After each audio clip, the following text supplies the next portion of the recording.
Hello everybody, Eternal Flame here, and welcome back to another episode of you guys' insane JJK Theories. Yeah! So I'm extremely excited to get into this one because we got a lot of good theories on the horizon for all of y'all. So, without further ado, let's get into this. Well, the first theory on our list is actually a theory that comes from two separate people who have a very similar theory in the comment section, with it being from Magado Rashi, as well as Fushideno. I apologize if I'm not saying you guys' names right, but basically their entire theory revolves around Yuji's mom having a relation to the Tengen Star Plasma vessel, as well as Yuji being intended to be the perfect vessel for Tengen itself. Where to read out the steps of the theory, basically goes along the lines of this. Kenny designed him to be a perfect vessel strong enough to hold a 20-finger Sukuna, where even if Yuji didn't have cursed energy, he would be strong enough to hold 20-finger Sukuna's soul inside of him, as long as he was fed each finger on a separate day, with Kenjaku not even being sure 10 fingers would be enough to overpower his entire soul, only saying that it would probably be enough.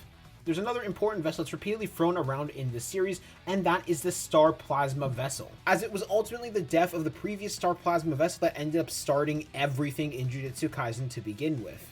Where Sukuna is most likely going to end up using Tengen Merger as a vessel for the final battle, and after the final battle ends, Tengen should be in an edible form like after Kenjaku's final rule. With Yuji as Tengen's vessel, it's an inverse of how he started the series. Now he's a vessel for an entity that Jujutsu Society needs alive and well, instead of being a vessel for the sole purpose of eventual execution. And then at the end of the theory, they go on to say that this lines up perfectly with something that Gege said early on, where only one of the main cast members would end up surviving and the rest would end up dying, with Yuji now needing to become immortal in order for Jujutsu Society to continue to function. Now, I do actually think it would be a very, very cruel twist of fate if in the end it ended up with Yuji having to become necessary to stay alive for Jujutsu Sorcery to continue working, while everyone else he eventually knows and loves ends up dying, which is very in line for Gege. So I do think this is a good theory if it wasn't for the one simple fact, which is a rule Kenjaku would directly set up, and this is also a mistake that I had made a while ago, assuming that it was possible to start the merger without all the Culling Games players being dead. This is a rule Kenjaku directly established, that all the Culling Games players, other than himself, Urame, which that was discovered in a redraw that Urame was also included in the rule, and Sukuna himself,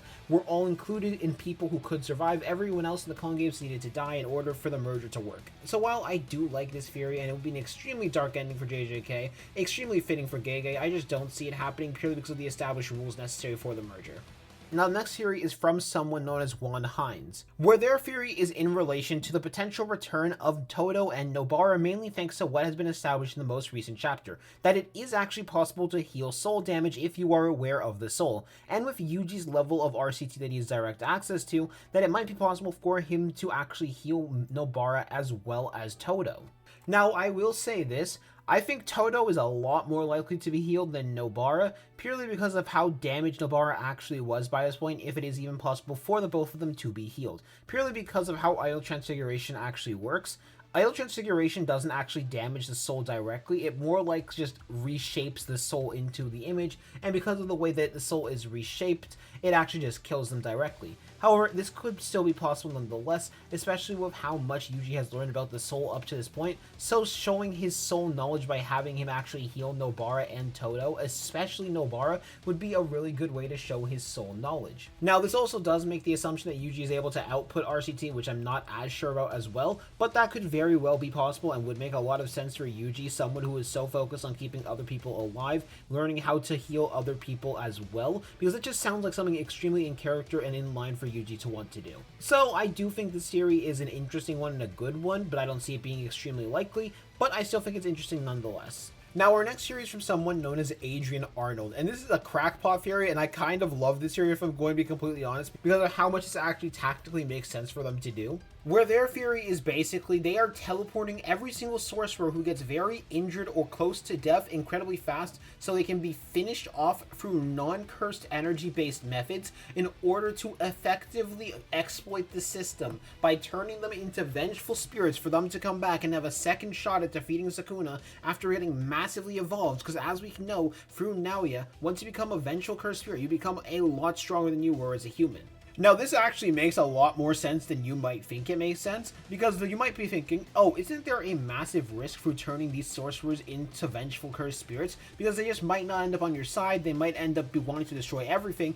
However, we know it's very possible for vengeful cursed spirits to want to help people. After all, Riko Orimoto exists and shows that that's the case. Riko wanted to help Yuta Akotsu. So, it might be possible that they might have enough of their personality remain in order to try and help them. It also explains why they're getting other people back in such a rush, in such a hurry, like they directly said, because they want to make sure that they can be finished off through non-curse energy based methods, so they have a last chance at fighting without just being turned to dust and being able to get much stronger as a result of that. Which, I'm not gonna lie, this series is also kind of, in my opinion, a lot better than most of the Gojo coming back revival theories I've actually seen in the past, because this one actually does make a lot of sense on how it would work, because it's direct exploitation of the system.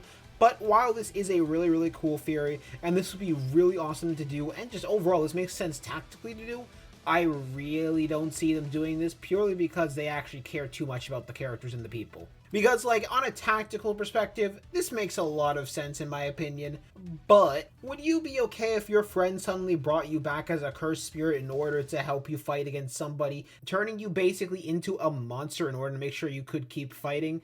And probably still end up getting cut down because now you have an RCT weakness as well, because as we know, cursed spirits have massive RCT weaknesses, so even if they did come back stronger, that would still be an issue for them as well. But I still like this theory a lot. I think it's a really good theory. It makes a lot of sense from a tactic perspective. If JJK really wants to go the full optimal route, that would make a lot of sense, but I don't think he's going to go the full optimal route. I think this is very wildly out of character for the characters. However, it's still a good theory that I like a lot. As our next theory on the list that we need to go through is Andrew Hickman, where their theory is about Reggie, Megumi, and Sukuna. Where their theory starts out with this: Reggie mentioned getting stuck inside the 10 shadows when he was fighting against Megumi in the context of him still being inside when Megumi dies, and we know he can store objects inside of his shadows normally. Could it be possible for a last-ditch effort to be done by Megumi to use his domain to permanently seal Sukuna away inside of his shadows before dying, taking Sukuna out with him, and basically giving him a permanent resting ground inside of the shadows? With the second part of the comment asking if it's possible for Megumi to basically emulate liquid metal and emulate perfect sphere because of the shadow's liquid-like property, and if it's possible for him to basically gain perfect sphere alongside his 10 shadows out of direct inspiration from Yorozu, of course.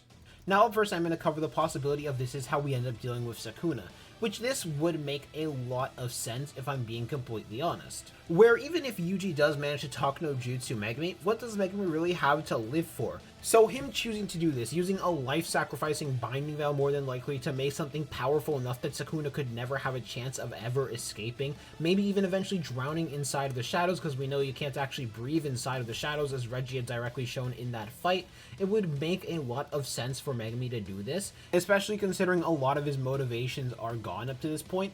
This would also allow Megumi to get the revenge against Sukuna for Sukuna taking everything in his life. It would end the merger completely because there'd be no one to activate the merger at all. It would also be quite poetic that the 10 Shadows ends up going out at the same time as the 6 Eyes plus Limitless user, or at least a very similar time, both of the techniques that rival each other being gone forever, once and for all. So I could very easily see this happening in the actual series itself. So instead of living, Megumi ends up going for revenge against Sukuna, seeing he has the opportunity in order to get his revenge for everything that Sukuna has done up to this point, as well as whatever Sukuna could end up doing in the future. Megumi ending up redeeming himself and making up for his mistake of letting Sukuna to continue to exist to begin with, and being able to be the one to put down Sukuna. So while I do see this being a possible theory to happen, I'm not entirely sure, but I would like it a lot if this was how Sukuna got defeated. I think a lot of people would also be really okay with a life-sacrificing binding vow being what's required to permanently seal Sukuna off, where Sukuna was never truly overpowered. He was only taken out by Haxes and outsmarting him and talking directly to Megumi and getting him out of everything that Sukuna had done to push him in such a state of darkness. And to answer the second part of the theory, man, I wish I thought of that, because using the 10 Shadows like liquid metal, that would be super cool. I wish I thought of that for my full potential of 10 Shadows video. So I do think it's very possible to use the liquid shadows similar to the liquid metal, because of the fact that it already seems like it's already somewhat solid inside the domain, so Megumi just would need to figure out how to manifest it outside of the domain, which could be possible. We don't know enough about how liquids work. though he would not be able to make a perfect sphere, because to make a perfect sphere, it requires the creation technique directly, and the reason why the creation technique works is because they were able to create a concept that shouldn't have existed. It's not like something you can just manipulate pretty easily. At least I don't think so. It could be possible that they could do it, but we'll never truly know, unless Megami ends up doing it in the future. So yeah, 2 really good theories and 2 really good ideas from this guy. Good job. Now our next theory is from someone known as Luis Ramos, where their theory is that because Gakuganji is the only one who knows how to create cursed puppets, that they are taking every single person who died on the battlefield and creating a massive cursed puppet that is a fusion of everyone who had been taken out. Now while I do think this is a possible theory and this could be something that could happen in the future, I just don't see it being very likely if I'm going to be honest, especially not for Gojo, but I don't think it's going to happen for any of them if I'm being honest with you guys. But I still like this theory. It would be a good callback to cursed puppets and it would actually give them reason to exist. Now up next we actually have 2 separate theories that come directly from Vic Stickler, with the first theory directly being about Heavenly Restriction, where the name Heavenly Restriction is more of a category coined by the Jujutsu sorcery than an actual restriction. This due to the story being written in the perspective of society where having cursed energy is the normal. It is mentioned in the conversation between Yuki and Kenjaku at the end of the Shibuya Arc that regardless of which path is chosen, humans will advance to the next stage. This could mean that the different Heavenly Restrictions is a first step of humanity advancing or evolving, which would explain Yuki's interest in Toji. Now this is a theory that I completely agree with, because I also, if I'm being completely honest with you guys, think both Kenjaku and Yuki are right and wrong, where the best way for humanity to evolve is both the optimization of cursed energy as well as the removal of cursed energy at the same time, where people who can use sorcery should be able to maximize their potential, while at the same time those who have Heavenly Restriction and Heavenly Restricted bodies like Toji and Maki should be able to maximize their potential as well, with everything in between. It's why I think Maki, Hikari, and Yuta being the big 3 is so important, because each of them represents a pivotal step in humanity's evolution, with Yuta representing the importance of traditional curse energy usage, because he is a very traditional sorcerer in terms of how he uses his techniques. Even though he does have a non-traditional technique, he is still very traditional nonetheless in how he's considered powerful. Hikari Kinji, who has by far and away one of the most non-standard techniques a lot of people have ever seen. Stack that with his non-standard attitude and the way that he wants to change society to control all of Japan, and he also presents a good step in Jujutsu evolution, non-standard usages, things that go completely and absolutely against the norm. And finally, Maki Zenin, the one who represents an entirely different system of power, being physical strength, being the strength of the body itself, something that is often abandoned by sorcerers in exchange for wanting to advance their cursed energy usages to begin with. Stack that with there being other Heavenly Restrictions that we know do exist. For example, Mekamaru had a Heavenly Restriction, which was just the opposite of Toji's, where he had massive amount of range of his curse technique in exchange for his immensely weak physical body. I do think Heavenly Restriction is the next step in evolution, or at least one of the next available paths in evolution.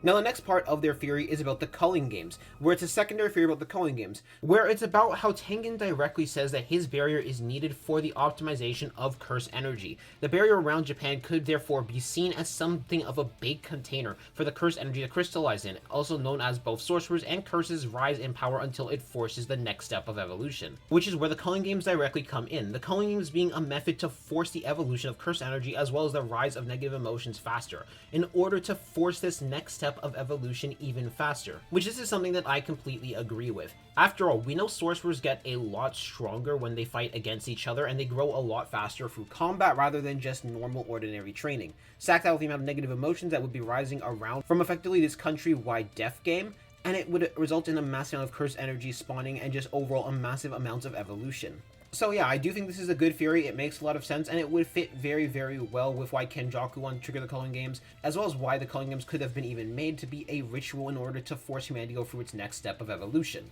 Now, next theory is a massive one because in relation to Yuji and his blood manipulation techniques and what he could have gained from eating all of his brothers. Basically, it's suggesting that it could be possible that each of his brothers had given him a specific blood manipulation based technique. Where the first ability that they believe that Yuji had gained from eating his brothers is the degeneration and regeneration of proteins and ligaments. The second ability being discoloration and dissation, so in other words becoming a mummy. The third would be consumption by animals and birds, which, as they say in the comments, is a little bit weird. However, there could be some foreshadowing because of the symbolism of wolves from Yuji, so he might actually be able to manifest wolves now, and that was just foreshadowing.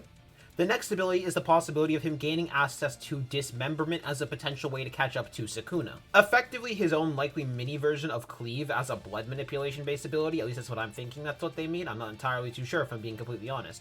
Where the next ability they have is reduction to bones or skeletonization, which degenerates tissue or even regenerates or just generation of tissues, which would kind of make sense considering how much focus is around blood manipulation and the body. An evolution of it being bone manipulation would make a lot of sense, as well as just bone and tissue based abilities like this. And speaking of bone manipulation, the next ability they thought about is the ability for bones to turn into dust, or degeneration of bones, or the regeneration of bones. Basically some full Kimimaro type stuff if you've seen Naruto. With it also being possible that Yuji may have soul-seizing applications for all of these techniques, as well as a potential domain expansion where he can utilize all of these techniques as well. Now, I do think these are all very, very possible. We haven't seen the full limits of blood manipulation and what it is even capable of up to this point. For all we know, blood manipulation might actually be the wrong term for the technique, and it might actually just be full-on body manipulation. It might go full beyond blood manipulation as a whole, since the body is connected completely. And it was just a matter of fact that the people who were using the technique were viewing it completely wrong and limiting themselves to only think they could manipulate blood. Though I'm not entirely too sure of that. But overall, I just do think this is a really good theory. Like, this could be really good for the potential techniques he could have gained from his brother, where it's just more than blood manipulation and simple blood manipulation, where he gains all of these applications, so it would be really, really cool. Though I don't think he can apply soul-seizing applications to all of them, if I'm going to be completely honest with you guys, purely because I think if Yuji could apply soul-seizing applications to his blood manipulation, he would be using it like ham right now in this fight. But I do think if he had all these blood manipulation applications, it would certainly make them special grade. So I just want to say thank you all for submitting your theories for this week's episode of Insane Theories from you guys. There are even more in the comments. Some of you guys might actually be getting individual videos because there was enough information for me to actually make an individual video. But yeah, I hope you all have a good day. I'm going to see you all later. Peace out.